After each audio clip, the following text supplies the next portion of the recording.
Hello, good day, everyone. I'm Dr. Katie Yore Dionho.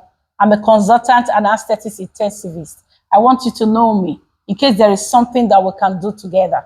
I'm open for collaboration just to ensure that things are working well, especially when it comes to critical care or intensive care of the critically ill. I'm a fellow of the West Africa College of Surgeons. I'm a fellow of the National Postgraduate Medical College of Nigeria. I'm a member of the Intensive and Critical Care Society of Nigeria. I happen to be the author of Better Preventing Disease. I'm the author of the Concept Medical Magazine. I happen to be the director of the Hospital Rescue Initiative, as well as the Community Air Conscious Concept Nigeria. I've been doing intensive care for the past 3 years. I have been trained to be able to prescribe organ support system for the people that are critically ill. When you talk about people that are critically ill, these are people that have need for 2 or more organ support system while awaiting recovery. In the intensive care unit, we support the respiratory system, we support the cardiovascular system, we support the central nervous system, we support even the musculoskeletal system. It's actually a place where we have multiple organ support system while we await recovery of patients that is being admitted into the intensive care unit. What that means is that for people that are admitted into the intensive care unit, they are people who have probably a recoverable illness. All right, that is why we have the criteria for ICU admission. I have been trained to prescribe mechanical ventilation to people based on their age, based on their etiology of the pathology that led to their admission into the critical care unit, and the involvement of the lung parenchyma in the ongoing disease. I am being trained to be able to offer safe driving pressures in ventilating your patient. I've been able to prescribe ventilatory modes to suit the pathology of my patient as it concerns lung conservation or lung protection ventilation, as well as having the anatomy that at the extreme of ventilation, you might have a need to position your patient at this time, talking about propositioning, in order to optimize the lung parenchyma and improve compliance in order to give better outcome with your patient that you are mechanically ventilating. At the extreme of this, then you'll be talking about extracorporeal membrane oxygenation. I've had the opportunity to work with a team of doctors who was in Glenfield Hospital, Leicester, one of the best intensive care units in the world. I was in their ICU. I was also in Royal Wolverhampton. I was in their ICU in the United Kingdom. I had the opportunity for observership in this ICU. I know what it is to have multiple organ support system. I know what it is to have cardiovascular support system. I was also there in the World State of the Heart Congress in Birmingham. This was a World Congress of critical care physicians, intensive and critical care physicians all over the world, as they gathered in 2023 in June in Birmingham, and the 2024 was in Liverpool, in United Kingdom. I've had the opportunity of having been trained for mechanical ventilation physiology and application. I just finished a course in Toronto. Okay, I had the opportunity of being part of that mechanical ventilation course or symposium, right? Like I said, I'm a member of the Intensive and Critical Care Society of Nigeria. So I'm also a member, by extension, a member of the World Federation of Critical Care Physicians. They actually organized another training, which I was part of, mechanical ventilation and hemodynamics monitoring. And there we were trained to on the need to use echocardiograph. So what are the things that I can do? I can do multiple organ support system. I can do invasive blood pressure monitoring, central venous pressure monitoring. I can use the ultrasound for this procedure. I can use the ultrasound to assess the adequacy of fluid resuscitation, or even to see whether the patient have got pericardial effusion or bilateral pleural effusion. I can reasonably use the ultrasound. I can also use the echo machine when you talk about accessibility of adequacy and some level of function when it comes to cardiovascular system. I can use the echocardiograph. What are those other things that I can do? I can actually do a percutaneous tracheostomy. I can use a bronchoscope. I've been trained when I went to Birmingham. I've been trained to use the bronchoscope. I can do bronchoscopy. I can do a bronchial lavage and sampling. I can do bronchial suctioning under vision. That is using the bronchoscope or the flexible fiber-optic bronchoscope, and most times it's disposable. The one we have is disposable. I can also do sampling for histology, microscopic culture, and sensitivity. So when you have a patient who got an extreme of respiratory disease and getting to ARDS, I've been able to safely ventilate such patients in my ICU with safe driving pressures and long preservation ventilatory mode and ventilatory parameters, and long recruitment ventilation, and this patient actually going home. For patients who succumb, I've had the opportunity of being part of that team, like I said, in Glenfield, and they were connected to the extracorporeal membrane oxygenation. As an intensivist, there are critical areas I will advise other intensivists that must be looked into. That's actually a game changer when it comes to caring for the critically ill people. Do you know that as an intensivist, this area you might not look at them as being as important, but as a matter of emphasis, I have this message for critical care physicians that physiotherapy is as important as cardiology, as intensive care, as neurosurgery in any institution. I was like where I've been to in other places of the world. I saw a patient with chest tube mobilizing, a patient with mechanical ventilator connected to a tracheostomy port mobilizing. Mobilizing out of bed is a major component of care that we must not underrate as critical care physicians. Do you know that thromboprophylaxis is not 100% offering your patient prevention for DVT and subsequently pulmonary embolism?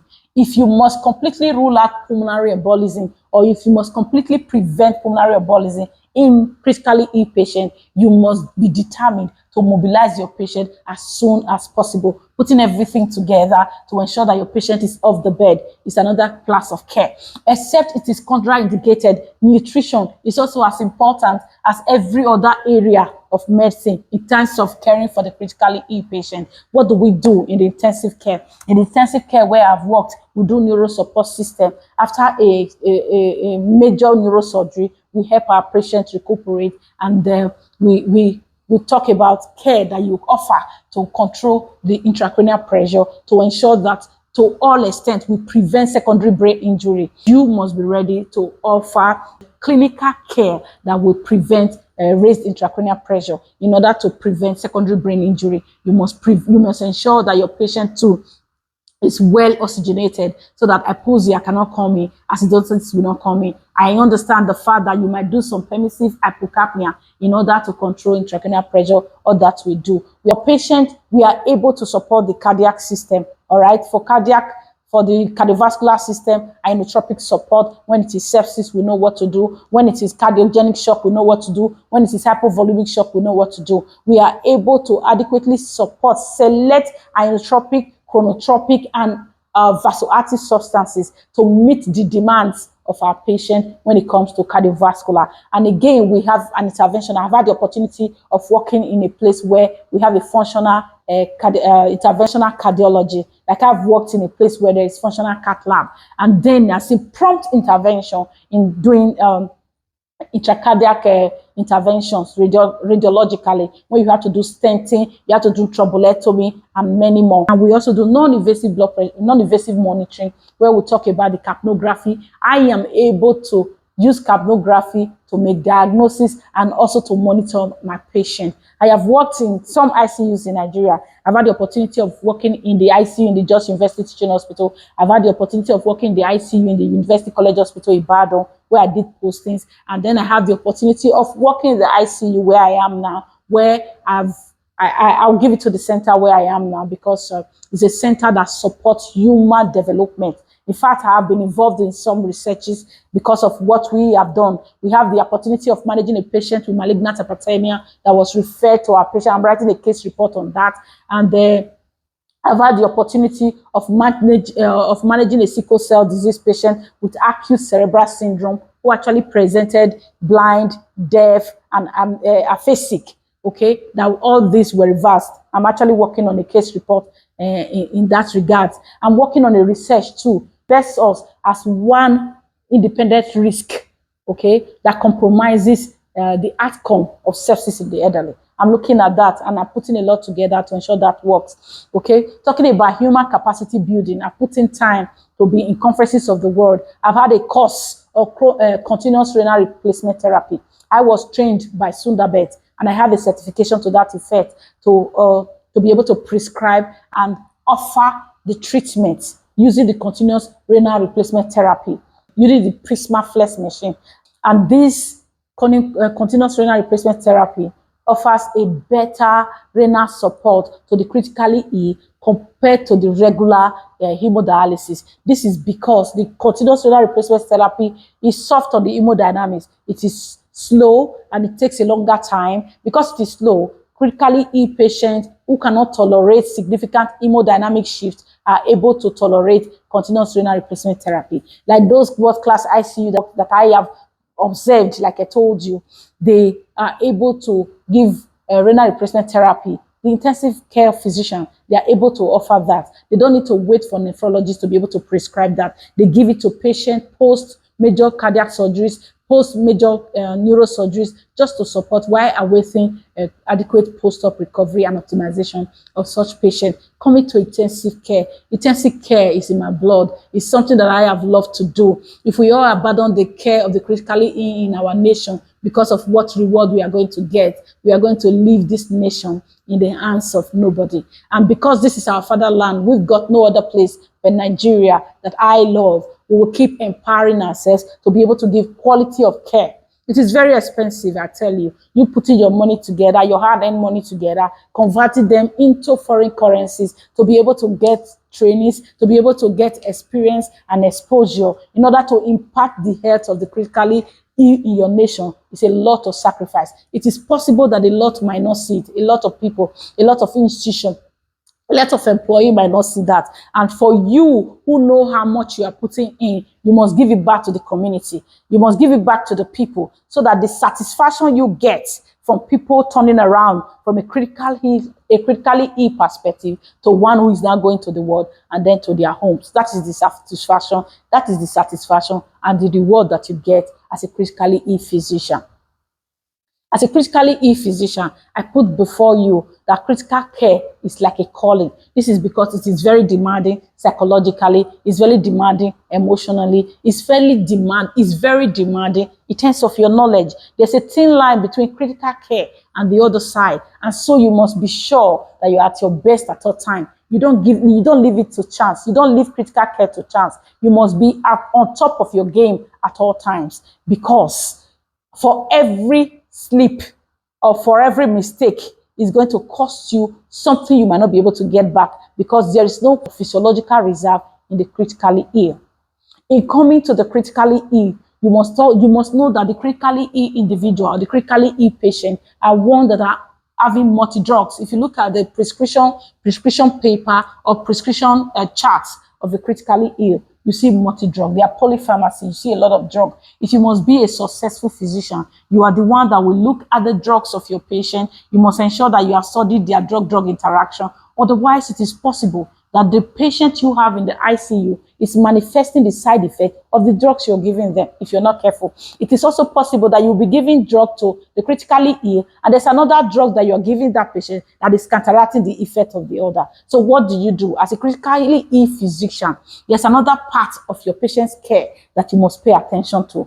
The drug, you must study the drugs that your patient are on in order to prevent a drug-drug interaction, in order to downplay side effects of those drugs, in order to remove those drugs when they are not appropriate. So you must be one that review, as a clinical care physician, you must be one that reviews your patient's medication at each time. Otherwise, the drug can be the one working against you. Have you checked your patient drugs today? This is Dr. Katie Yoredio. If there's something you want us to do together, please feel free to contact me. My number will be somewhere here, because we need to collaborate to ensure that we put our knowledge together to better the care of the critically ill in our country. You see the outcome that people are getting all over the world. We should be able to improve that, because we got no other country, we got no other home. Nigeria is our fatherland. We must study to show ourselves worthy to be able to present a quality of care to our critically ill or to the sick in our country, such that we can stand tall with other countries of the world in terms of the quality of care that we are rendering. Please have a great day. Thank you. Bye.